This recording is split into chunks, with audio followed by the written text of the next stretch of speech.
the Spirit of the Lord spoke to me as people were moving chairs and moving seats. Hallelujah. You know, there's something funny that God said to me at one time. People don't understand this thing called prophecy. The prophetic realm and the prophetic dimension, when it moves in a manner that human beings do not understand, and only someone with a spiritual eye can see. Hallelujah. God can do anything on this planet in the dimension of prophecy. I don't know if you knew that. Do you know that God can prophesy using a cloud? Do you know that God can prophesy using a bird? Do you know that God can prophesy using two cars moving in a street? One day, God told me about some people's lives by two cars. I was driving on the freeway. And God said, look at that car, look at that car. That car represents so and so. That car represents so and so. Look at how their lives are moving. Hallelujah. Amen. That one person, their life was so far ahead of the other. Hallelujah. Amen. And the other one was so behind. But I saw the cars after the Spirit of God spoke. I saw the cars moving and the other car overtaking the other. And God said, this is what is going to happen to those people's lives. And by the time I was driving to somewhere, by the time I reached that destination, I saw that car, it never got to overtake the other car again.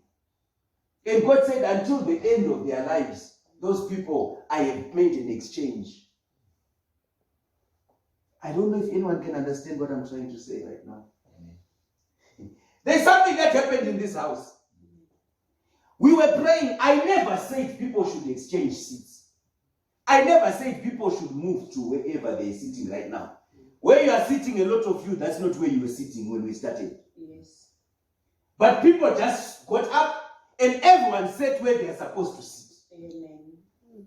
And God said to me, the prayer that you guys were having, this is the kind of prayer that I want. Because in that kind of prayer, that will bring alignment and everything will get into place. Amen. Just as people moved their chairs and their seats, no one spoke to the other. Amen. No one said anything to anyone. Amen. But people just found themselves getting up and moving. This one went from sitting here to sitting there. This one went from sitting here to sitting there. This one went from sitting there to sitting there. Amen. Did anyone say to you, move? It only takes the Spirit of God to understand these things. One day someone will understand what I'm trying to say. Amen. If there's someone who understands it now, praise the Lord. Our word today is going to come from the book of 1 Kings chapter 3. 1 Kings chapter 3. Kings 1, chapter 3.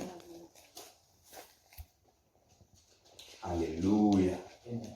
Glory be to God. I don't think we're going to have a long service today, but we'll see. It's up to God.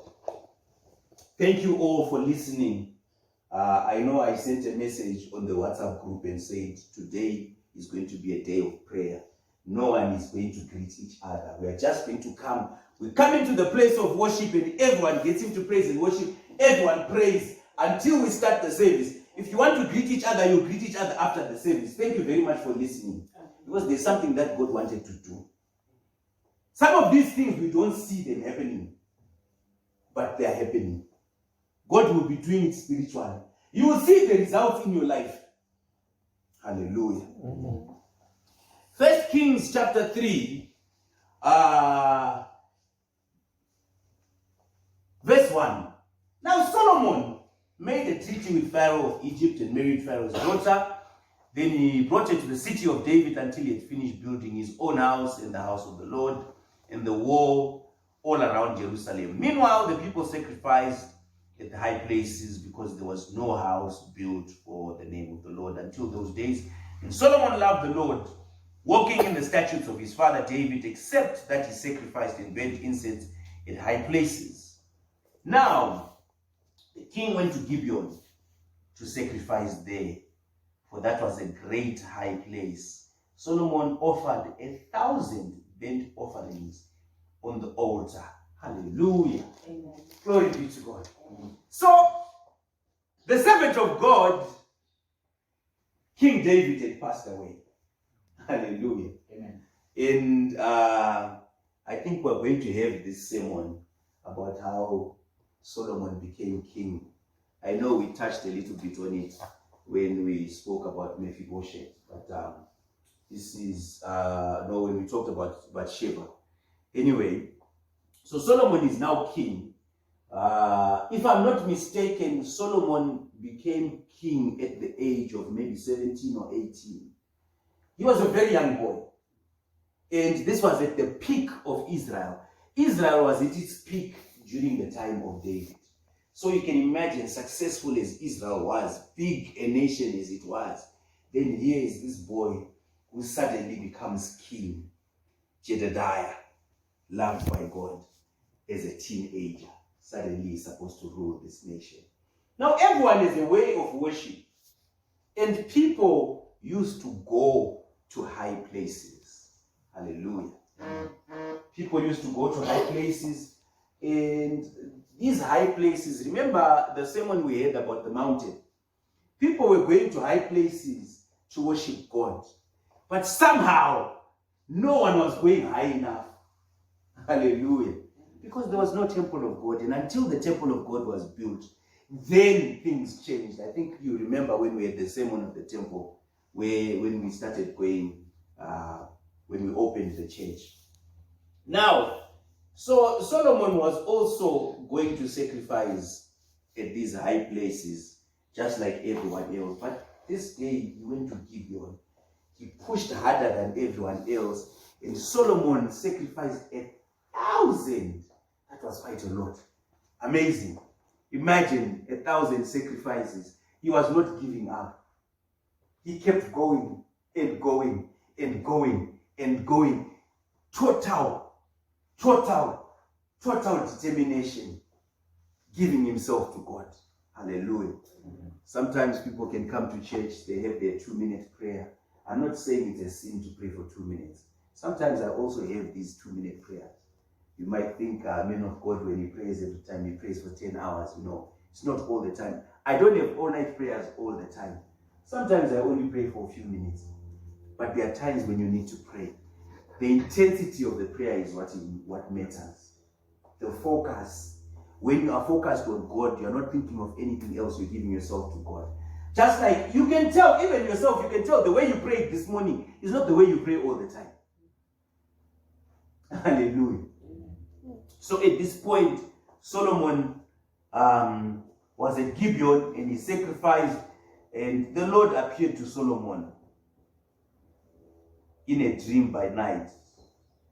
And God said, ask, what shall I give you?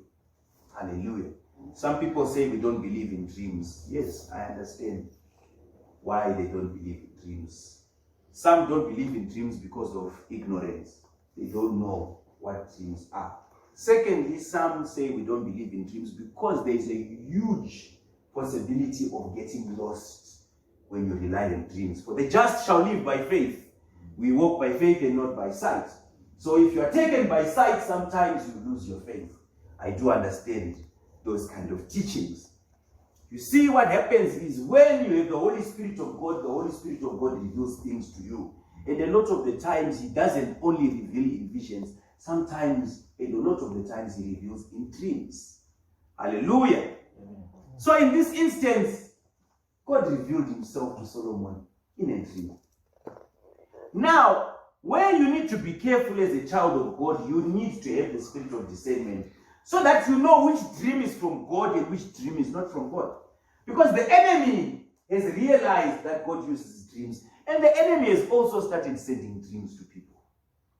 Hallelujah. Mm-hmm. That's why you hear in some churches, the church leader will go and approach a girl and say, I dreamt of you. Hallelujah. And because the girl doesn't know God, also falls for that. that nonsense.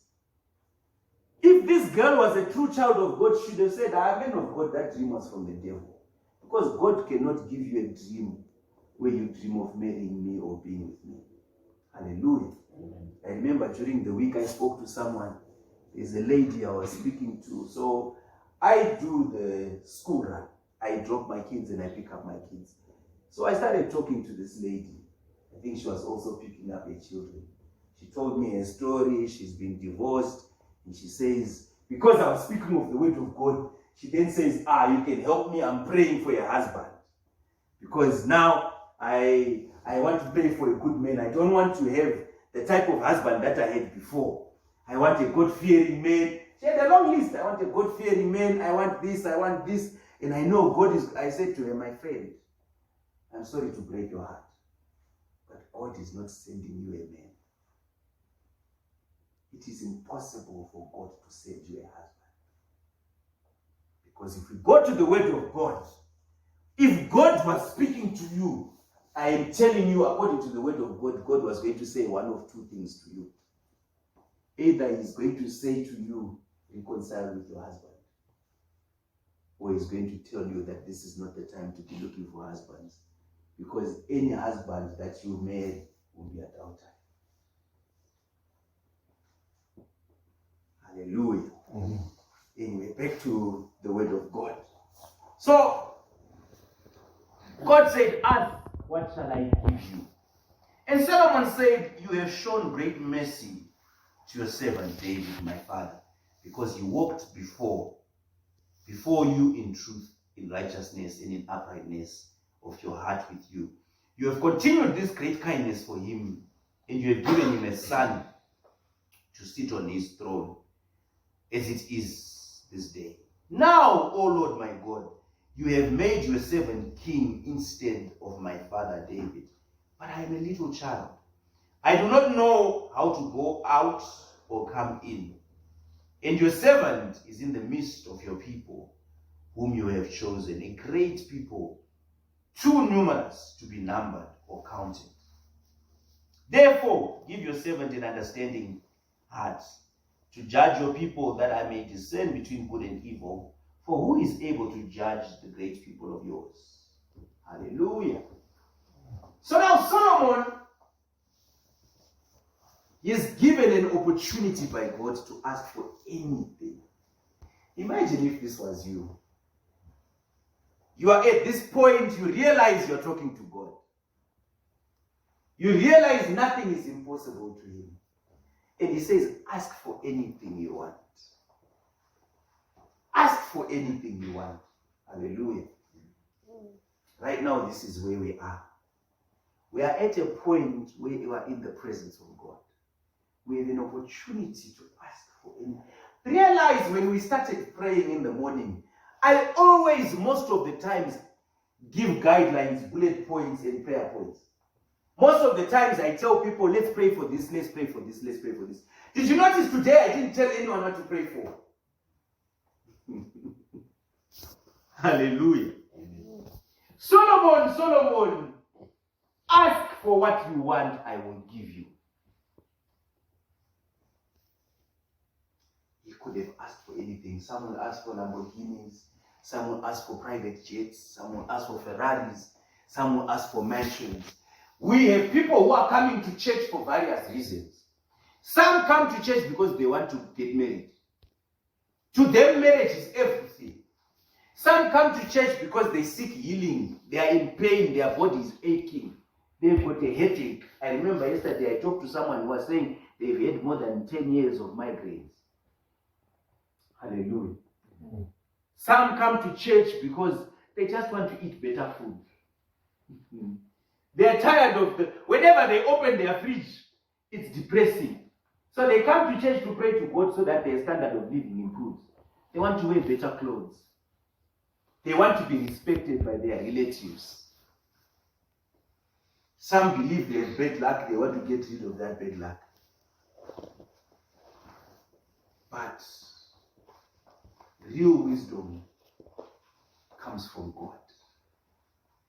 And when it's time to ask from God, I would would rather you seek things from above. That's what Jesus Christ said. Seek things of above. Seek salvation rather.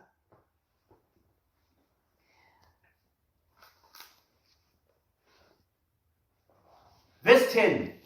The speech pleased the Lord that Solomon had asked this thing.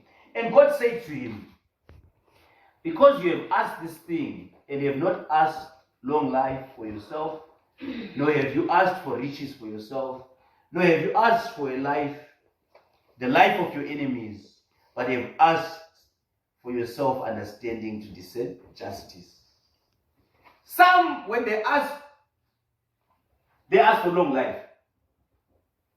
People pray to God because they don't want to die. People pray to God because they want a longer life.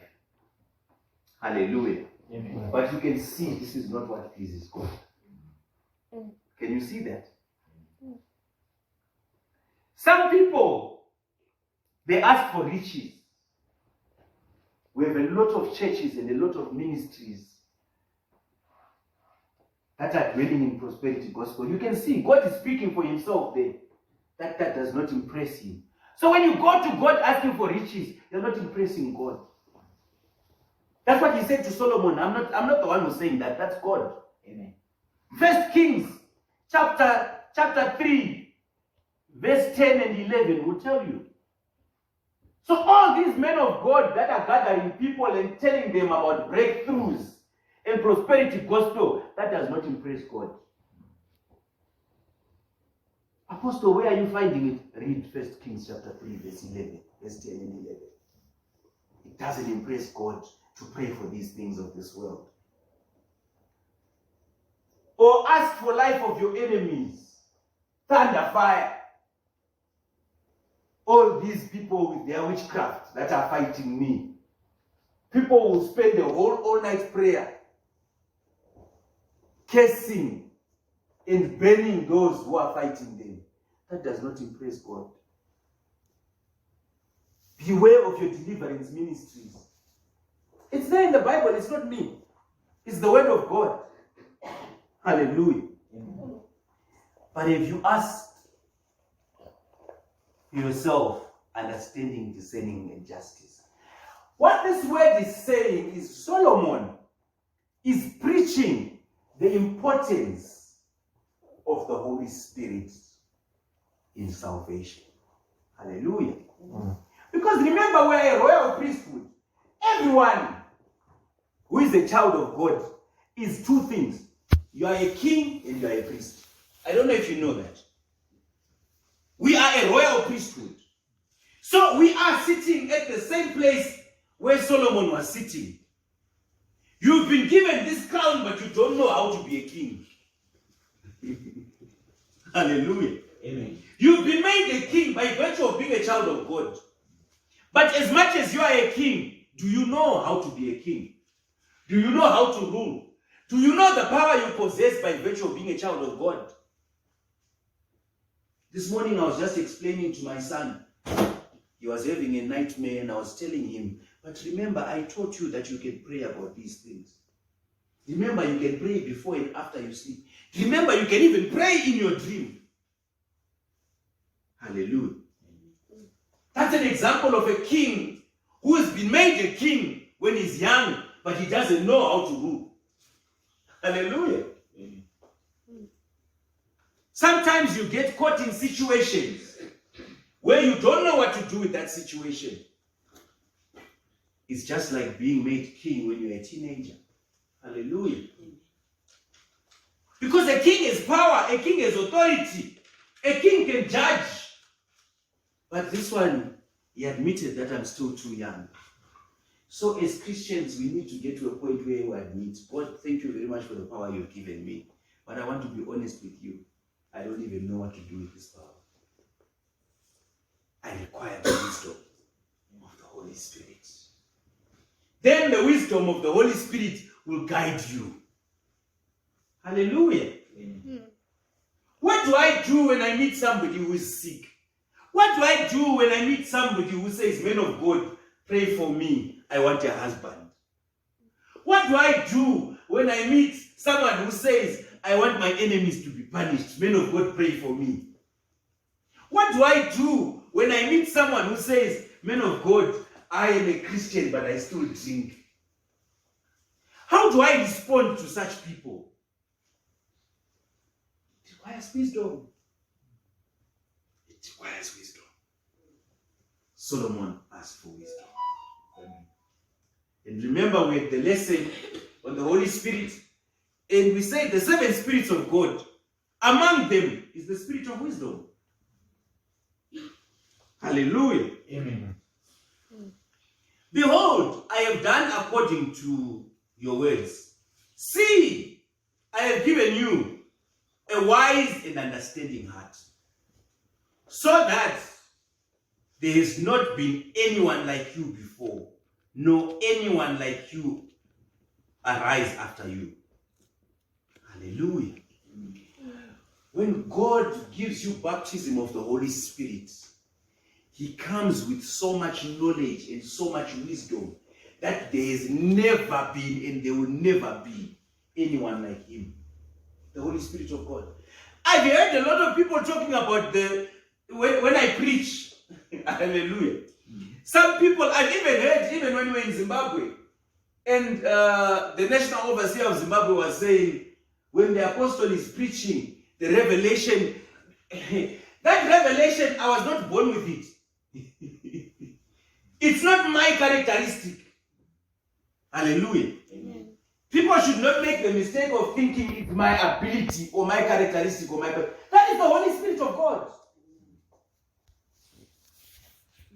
So when you ask and you receive the Holy Spirit of God, He will guide you and He'll be able to help you in such things as He sees fit.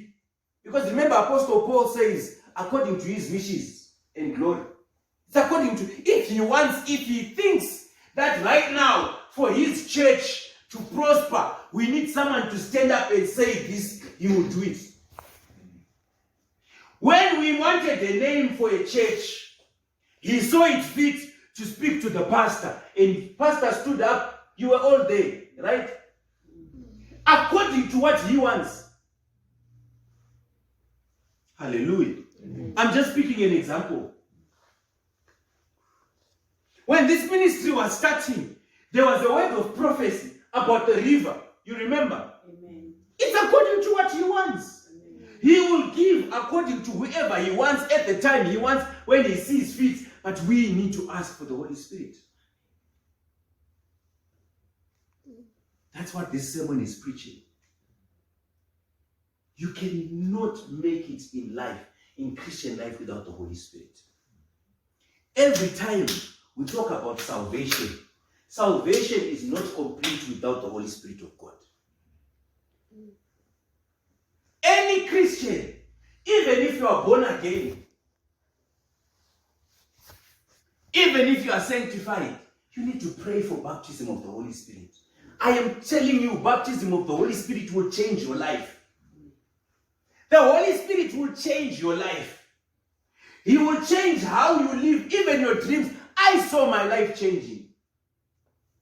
I used to have dreams where sometimes I would have people chasing me, I'll have things chasing me, I'll have things fighting me, and I didn't know what to do. But when I received baptism of the Holy Spirit, even in my dreams, I now know what to do. I can pray even while I'm dreaming. Hallelujah. I now know what to do. Even in bad situations, I can pray and change things. Not because of me, but because of His power. You saw what happened last week with that young man that was involved in an accident. That was the Holy Spirit. That whole story from the beginning to the end, that was the Holy Spirit. So we need to ask for the Holy Spirit. Peer pressure will never be an issue to you if you have the baptism of the Holy Spirit. Because He will then guide you. You become like a car, and He is the driver. He starts driving you. My car does not go where it wants. I control the car. I control the speed. I control the direction. I even control the temperature. I can switch on the aircon when I want. Hallelujah. That's what the Holy Spirit does. When you receive baptism of the Holy Spirit, He controls your temper. When you're getting angry, He pulls you back to say, calm down, relax. When someone disappoints you, upsets you, He says, no, let it go. Forgive them. It's not a big deal. Hallelujah. Someone is not kind, is not nice, is not polite to you, but you will say, no, it's okay. Show them love. Hallelujah. You know, you can have a situation where someone crooks you and you can see that, hey, this person has cheated me.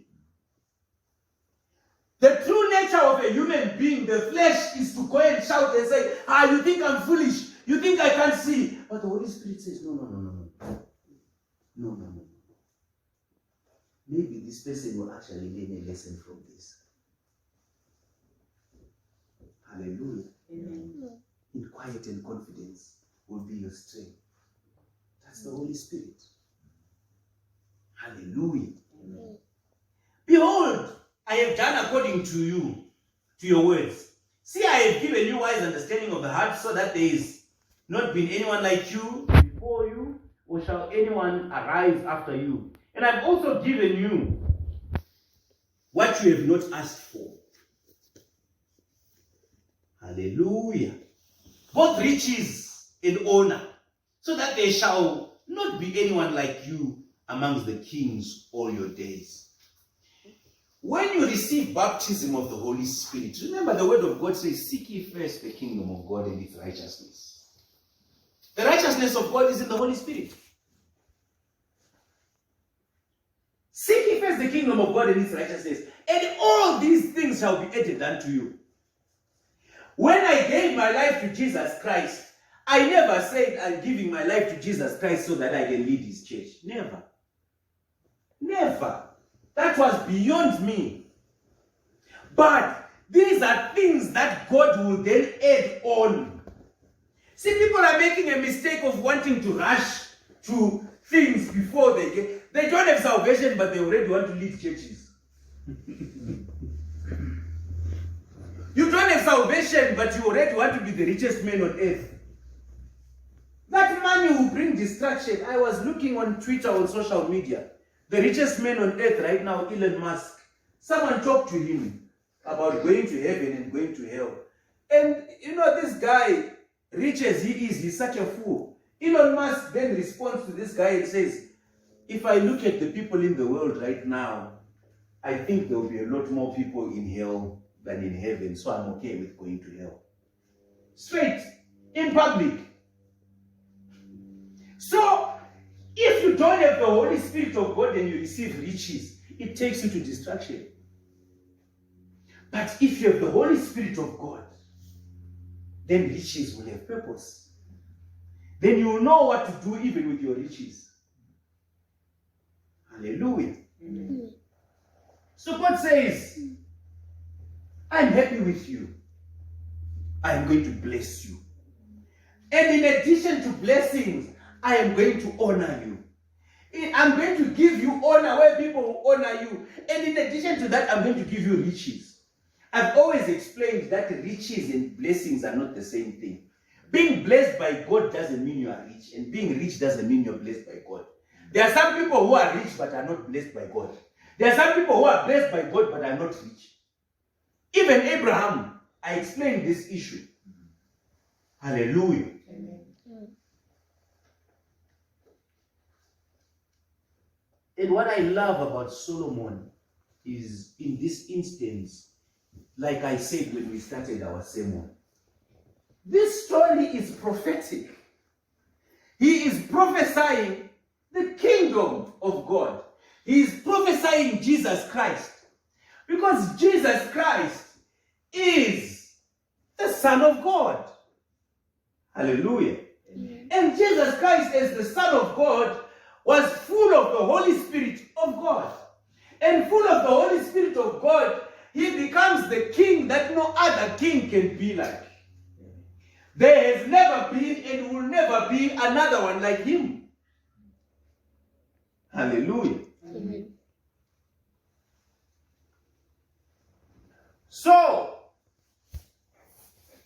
that there shall be anyone like you among the kings all your days.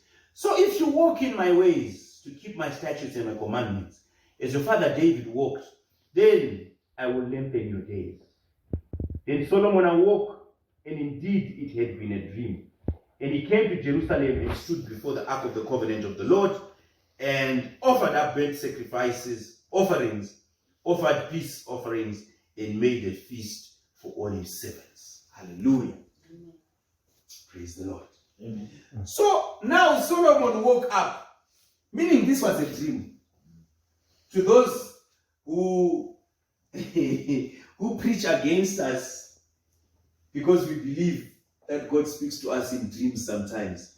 Here's the word of God in the Bible, talking about God speaking to Solomon through a dream. Hallelujah. Amen. I remember we prayed to God the last time that in this ministry we were praying for the spirit of interpretation, the gift of interpretation, because there are some messages that God sends to us through dreams. I have people that sometimes phone me and they tell me that I dreamt of this, I dreamt of this. Sometimes I don't even tell them the interpretation, but I've already picked up the message, I've already picked up the interpretation. Sometimes it's even messages to do with where the church is, where the church is going. They might not know it. When God allows me, sometimes I tell them, that dream you had, what it means is this, what it means is that, what it means is this. Just 2 days ago, Michael had this dream, and I even told her and I explained to her what that dream meant. And she was surprised, because that dream was explaining things to do with the family. It was my siblings, my sisters, my brothers, all of that, and I was explaining to her, no, when this happened, this is what it meant. When that happened, this is what it meant. This is what God is saying. And this was representing the Holy Spirit of God. What the Holy Spirit of God is prophesying over these boys. What the Holy Spirit of God is prophesying over these girls. And this was that, and this, and this, and this. These things happen. Hallelujah. Amen. Yes, and when God allows me, sometimes I tell people that, no, your dream means this and that, and this and that. Hallelujah. Amen. Even in here, there's a man that once phoned me. I think it was 2-3 years ago. He had a dream. And that dream was talking about the end of his life. Hallelujah. Amen. And we prayed and we interceded. And God restored. Hallelujah. Amen. I didn't even say it's only coming out today. If you once called me and you talked to me about birds, and you talked about how the birds used to fly, but then you saw the birds falling down, I can now tell you, this is what the dream meant. That was the end of your life. You were supposed to die at the time. But after intercession, God does these things. Hallelujah. Amen. It's the power of God. Amen. Let's proceed. Now, this is an interesting part of the chapter where our sermon is going to come from. Hallelujah. This part was important for us to understand, but it was just the opening. Our true sermon starts at verse 14, where we learn of Solomon's wise judgment.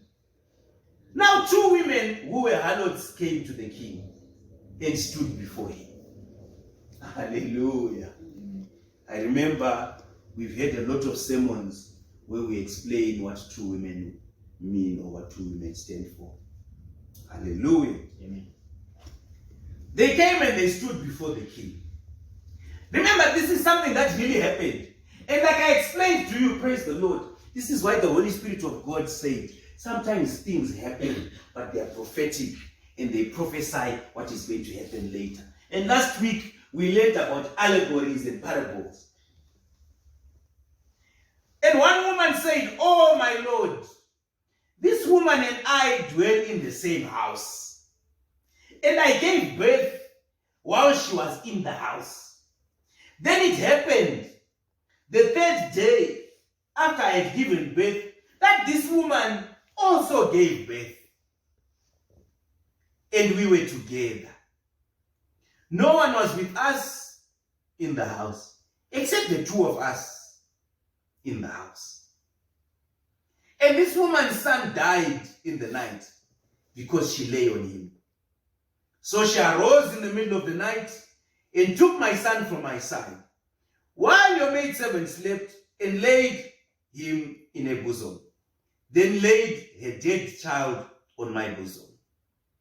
And when I arose in the morning to nurse my son, there he was dead. But when I had examined him in the morning, indeed, he was not my son, whom I had born.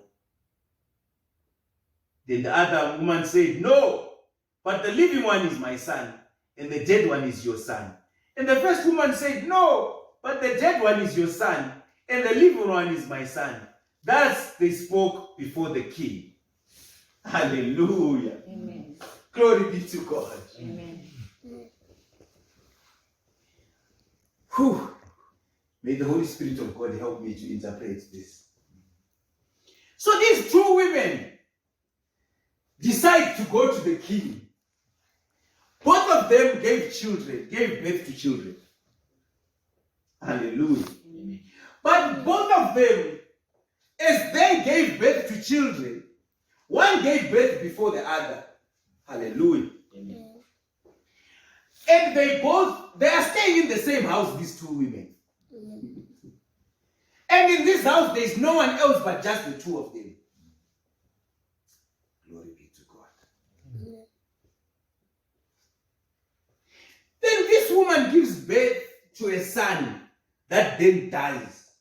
And I need you to understand that this son did not just die by himself. Hallelujah. Amen. It's this woman that killed her own son.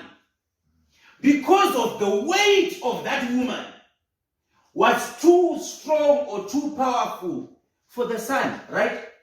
Because as they slept, the weight of her mother, of his mother, is what killed him. She suffocated her own son, right? And then after she did that, she tried to switch the kids. Here, what we have are two covenants. The word of God is one. And the word of God dwells in the same house. The old covenant and the new covenant. Hallelujah. The old covenant gives birth to children. And the new covenant gives birth to children. And they stay in the same house. But unfortunately, because of the weight of the old covenant is too heavy for its children. And the same old covenant brings death to its own children. Hallelujah. Amen. I don't know if anyone is listening. Murairo unotsikilira vana vavo. Nekuda kwemurairo hakuna munhu anowanikwa ari mutsvene. I had to explain that in short because that was so deep. Hallelujah.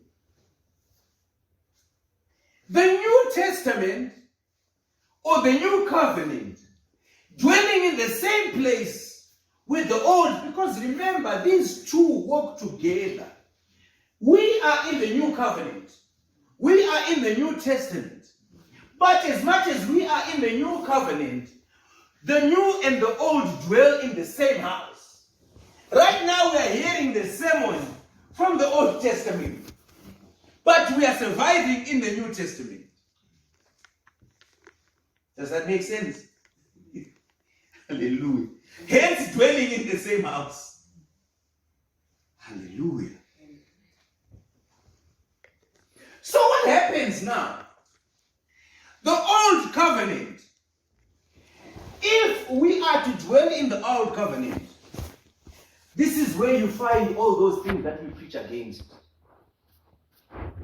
Things that seem good, but do not benefit us spiritually. Keeping the Sabbath. sacrifices. We should be buying sheep so that we can sacrifice. Each time we come to service, we have a lamb that we slaughter. Tithing. All those things from the old covenant. Refraining from eating pork. Refraining from eating. Those kind of things. If somebody does not agree with us, we kill them with stones and rocks, as they used to. Stone people to death. Hallelujah. Amen. But the new covenant allows its child to live. Hallelujah. Amen. Not only does the new covenant allow its children to live, I want you to understand something important. The old covenant starts condemning not only its dead child, but even the children of the living. So if you are not careful, you are now in the dispensation of the new covenant.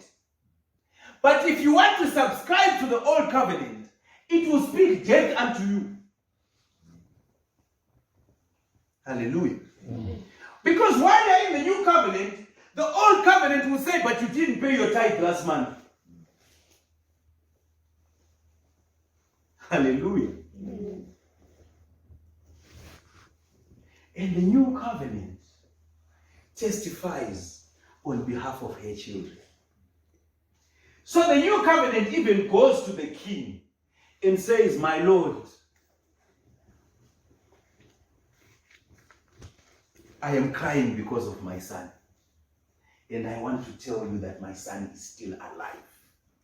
So the new covenant tells the king that his son is still alive. Hallelujah. Mm-hmm. Let's read further. Then the other woman said, no, but the living one is my son, and the dead one is your son. And the first one said, no, but the dead one is your son, and the living one is my son. There is an exchange that happened here. Hallelujah. Amen. Because remember, we need to also understand that there is a son that came. And this son came and he died on behalf of us. Hallelujah. Mm. This son then died in our place. And he was placed where we were supposed to be. Am I making sense? Now, what this covenant does, it takes the son that is alive and places him where the dead son is supposed to be. And places the dead son where the living son is supposed to be. Hallelujah. I'm trying to explain salvation in a simplified manner. I see we also have a lot of young people here who might not understand the word of God if I do not simplify it. How we receive salvation, Jesus Christ being the Son of God, we acknowledge that He's the Son of God. We acknowledge that He never sinned. We acknowledge that we were born in sin, and therefore when He was nailed to the cross, we need to acknowledge and believe that He was nailed onto the cross with us. If we believe that we were nailed on the cross with Him, therefore our sins have been punished on the cross. And because He is holy and righteous, He has to rise from the dead. Therefore we rise from the dead with Him. Then we are therefore righteous by virtue of believing in Him. I hope people are understanding. Hallelujah. Mm-hmm. Now, if we go to, before we go to verse 23, I need to maybe just explain something that I think Christians have not realized, that God created a system of day and night. There is a system of day and night, and there is a lot of exchange that happens at night. And if people are not careful, the exchange that happens at night can rob you. That's why I was talking about these dreams. And some people, they don't realize it, but you can be robbed while you are sleeping. Just as what was happening here. You go to bed with a son that is alive, you wake up with a dead son. You go to bed with a dream, with an ambition, but by the time you wake up, it's gone. You are robbed of your finances, robbed of your business, robbed of your life overnight. We need to start praying. That's why the Spirit of God was emphasizing that we need to raise our prayer life. And our prayer life is not just a matter of, men of God, why are we not having all-night prayer this week? You don't necessarily have to have all-night prayer as a church every week. What stops you from having an all-night prayer at your own house?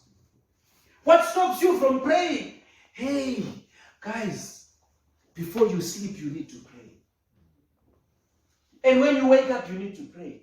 Some of the dreams that people are having, they are the kind of dreams where immediately when you wake up, you should start praying. Some of these dreams need to be cancelled. You need to cancel these dreams.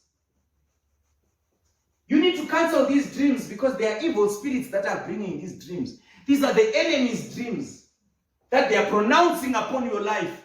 And remember how the spirit realm works. Once you start accepting and believing something, it becomes. We receive salvation by reckoning, by accepting and believing, right? Therefore, we receive from God by accepting and believing. If that is true, then we also lose things by accepting and believing. Once I start accepting that mathematics is difficult, and I believe mathematics is difficult, I'll never be able to pass in mathematics. Once I start believing that I cannot run, it's gone, it's over for me. There is no way I can win a race while I'm looking at everyone I'm running against and saying, these people are faster than me. Once I tell myself that, it's over. But if I'm there, and they say, on your marks, and you're looking at them and you're saying, I'm faster than all of these people. It all starts with belief. So what the enemy does is some of the dreams the enemy sends to you is because he knows he cannot change you, but he can change what you believe in. So the enemy will give you something to believe. When you accept and believe it, it's gone. Hallelujah. Amen. Do you understand now? God blesses you with a car. But then you have a dream. In that dream, you are crashing the car. Or someone is saying, like last week when someone I was dreaming, was it last week or a week before? Where this old woman came to me in my dream and said, I want your car, give me the car.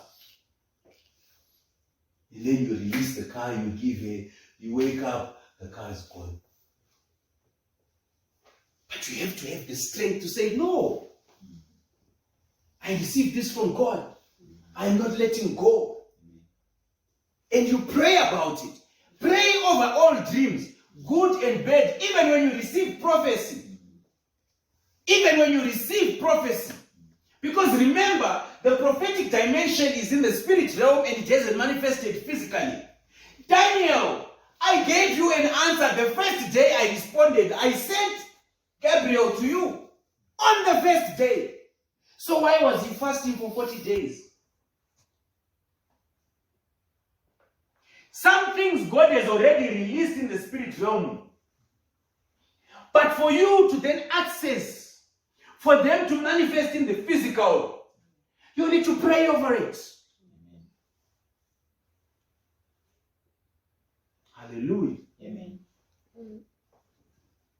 Sometimes God has brought back your wife. Sometimes God has brought back your husband. In the spirit realm, it has been settled. But you still need to pray about it for it to manifest in the physical realm. Because there are strongholds. The prince of Persia is holding up Daniel's answer. Hallelujah. You need to pray for Michael to be released, to come and fight. Hallelujah. Praise the Lord. Anyway, let's go back to the word. Let's hear what the king says. And then the king said, The one says, this is my son who lives, and your son is the dead one. And the other says, no, but your son is the dead one. My son is the living one. Then the king said, bring me a sword. So they brought a sword before the king. And the king said, divide the living child into two, and give half to one and half to another. hallelujah. Yeah, because Solomon realized that, hey, you know what? We're going to spend the whole day here. This one is saying, no, this is my child. This one is saying, this is my child. Ah, no, my son is living. Yours is dead. Ah, yours is dead. Yours is living. Ah, yours. Then the king says, no, bring me a sword. This is not a problem. We'll cut the child in half. Hallelujah. Yeah. What this passage of scripture is prophesying, it is explaining. I remember everyone in this ministry now knows that when we talk about the sword, we're talking about the word of God. The word of God comes to divide. Hallelujah. So how do we then tell which child is living, which child is dead, which child belongs to the new covenant, which child belongs to the old covenant? We bring the word of God. The word of God will divide. And the word of God will bring the solution. Hallelujah. So when we bring the word of God, it then brings out everything clear. Everything comes out in the open. And we discern using the scripture. We discern using the word of God. And the word of God now tells us that there is a difference between Isaac and Ishmael. Ishmael is a slave. Because Ishmael is born from a slave. Ishmael's mother is a slave. But Isaac is free. Hallelujah. Amen. Because Isaac's mother is free. Hallelujah. Amen. When we bring the sword makes it clear that Isaac is the son that was promised by God, who is supposed to inherit Abraham's wealth. And Ishmael cannot inherit anything. Hallelujah. Amen. The word of God makes it clear that Penina's children cannot enter the temple. Hallelujah. Amen. But Hannah's son Samuel will not just enter the temple, but will become not only high priest, but prophet and judge and king. Hallelujah. Amen. I hope this sermon is helping someone. Hallelujah. Amen. So the sword is the only way you can see if somebody is in the Old Testament or the New Testament. It's the only way you can see. Someone is still believing that no one can enter heaven if they cook on a Friday night or Saturday morning or Saturday afternoon. Then you know, this one. This is the one whose mother slept on top of him. And he died. Squashed by his own mother. The Old Testament. If you want to give to God, you give to God love, free will offering, not tithes. Hallelujah. Amen. The king said, divide the living child in two and give half to one enough to another. Then the woman whose son was living spoke to the king, for she yearned with compassion for her son. And she said, "Oh, my lord, give her the living child, and by no means kill him."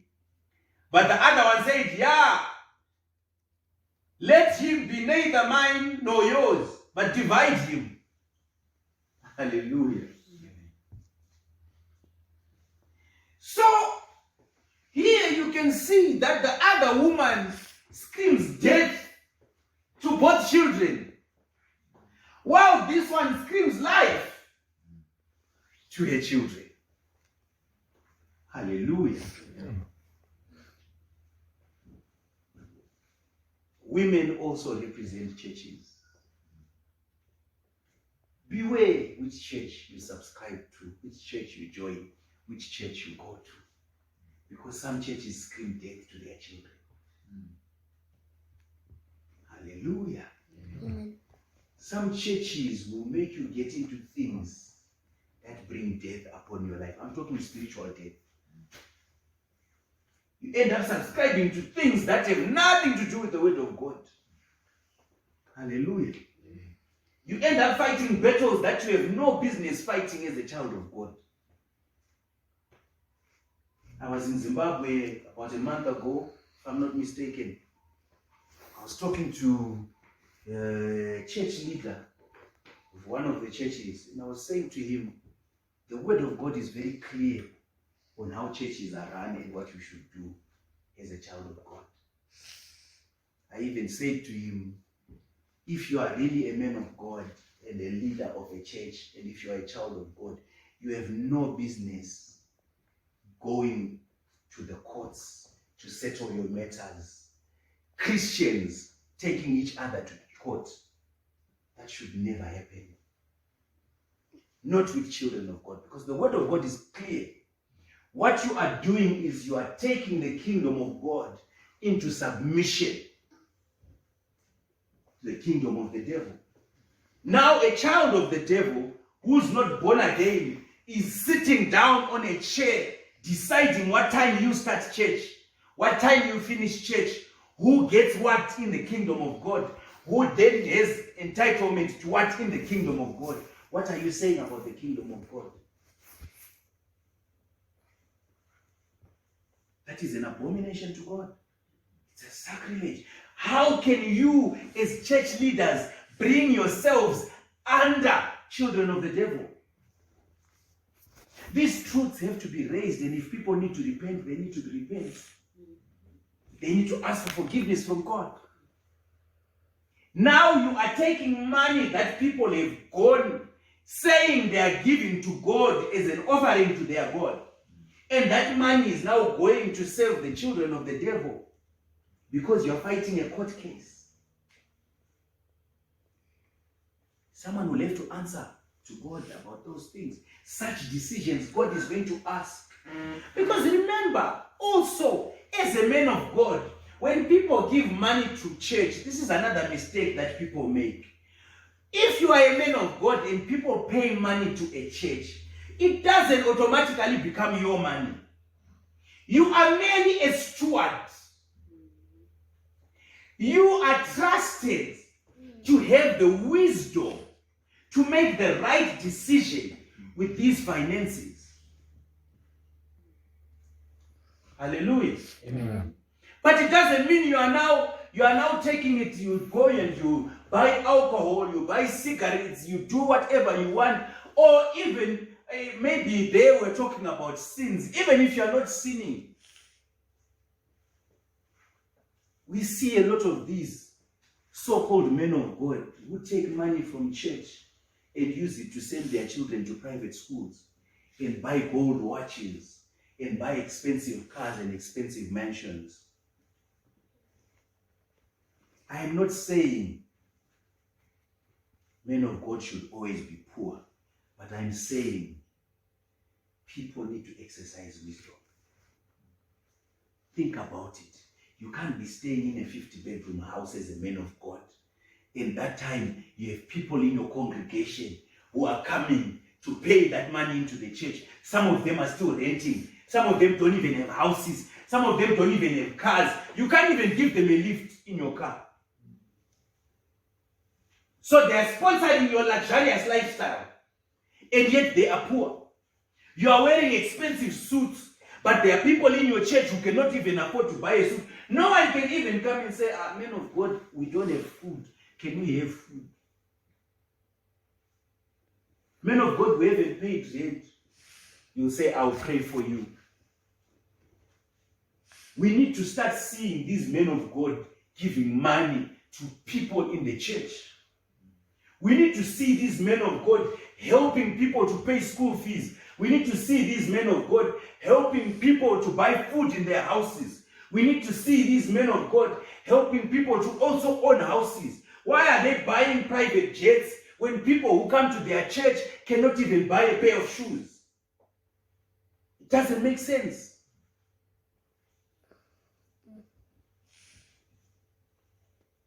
Anyway, let's go back to the Word of God.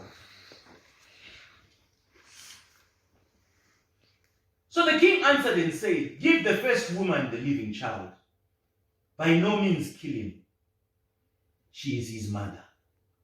And all Israel heard the judgment which the king had rendered.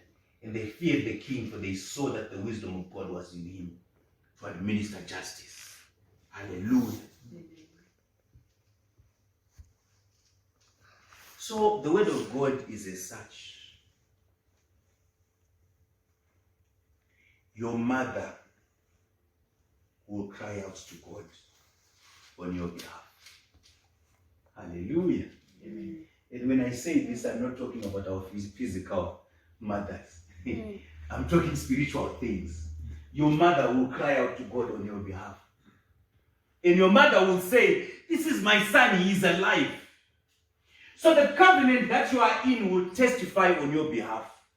Just as the blood of Abel cried out to God. And the blood of Jesus Christ speaks better things than the blood of Abel. So the new covenant cries out to God on my behalf to say, no, this is my son, he is alive. And if you have been saved by God the same way that I was saved, then you include yourself where I'm saying, where I'm talking about. God will then sit on the throne as a king, and your mother, the new covenant, will scream out to God crying, saying, my son is alive. Hallelujah. Amen. I want to take this time to thank God for the opportunity he gave me to preach to you. I hope I managed to explain the word of God and the revelation of this word as it was given to me. May God help me. Whatever I left out, whatever I missed out, whatever I didn't say correctly, may the same Holy Spirit of God that gave this scripture to me be able to fulfill it. Nenzira yarakauyo kwandiri kana paine panakanganisa kana panashotesa rigadziriswe mumwoyo meni. So you receive it the same way as I received it, and may it stay in your hearts and help you forevermore. Amen.